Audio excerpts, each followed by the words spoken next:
তুমি মানুষের জন্য সেটাই পছন্দ করো যা নিজের জন্য পছন্দ করো, খাঁটি মুসলমান হয়ে যাবে। তুমি নিজের জন্য যা পছন্দ করো, মানুষের জন্য তা পছন্দ করো, খাঁটি মুসলমান হয়ে যাবে। আপনি রাস্তা দিয়ে হাঁটতেছেন, হাঁটতে হাঁটতে হঠাৎ একটা কলার সিল্কে আপনার পায়ে লাগলো, আপনি পিছলে পড়ে গেলেন, উপরে তাকায় দেখেন একটা জানালা খোলা। আপনার মাথায় আসলো নিশ্চিত এই জানালা থেকে কেউ কলা খেয়ে সিল্কাটা রাস্তায় ফেলেছে। আচ্ছা, এমনও তো হতে পারে কোনো পথচারী কলা খাইতে খাইতে এখানে ফেলে দিছে, আপনি সন্দেহ করলেন এই বাড়িওয়ালাকে। সন্দেহ করার পর কলার সিলকাটা বাড়ির দরজায় নিয়ে রেখে দিলেন। কেন? এই বাসার কয়েকজন এটার মধ্যে পিছল খাক, তারপর বুঝুক যে কলার সিলকার মধ্যে পিছলে পড়ে যাওয়াটা কতটা কষ্টকর। আল্লাহ রসুলের হাদিস দ্বারা বোঝা যায় আপনি মুসলমানের পরিচয় দিলেন না এই কাজটা করে।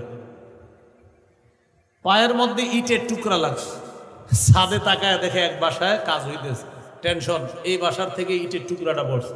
আচ্ছা, আমার পায়ে পড়ছে না, এখন ইটের টুকরা সুন্দর মতো নিয়ে দরজায় রেখে দিচ্ছে যেন ওই বাড়ির মানুষগুলার পায়ের মধ্যে ইটের টুকরা বিদ্ধ হয়ে তারা কষ্ট পায়।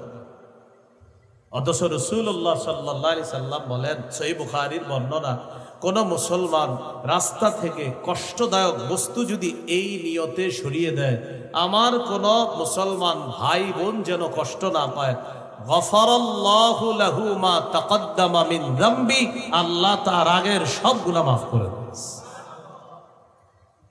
তো 4 নাম্বার, ওয়া আহিব্বা লিন-নাস মা তুহিব্বু লিনাফসিকা তাকুন মুসলিমা। নিজের জন্য যা পছন্দ করো, মানুষের জন্য সেটা পছন্দ করবা, খাঁটি মুসলমান হয়ে যাবা। 5 নাম্বার, ওয়ালা তুকসিরিদ দিহকা ফাইন্না কাসরাতাদ দিহকি তুমিতুল কলবা। বেশি হাসবা না, বেশি হাসি অন্তরকে মৃত বানিয়ে দেয়। আমি 5টা আবার বলি আপনাদেরকে। 1 নাম্বার, হারাম থেকে বাঁচো, শ্রেষ্ঠ আবেদ হয়ে যাবা।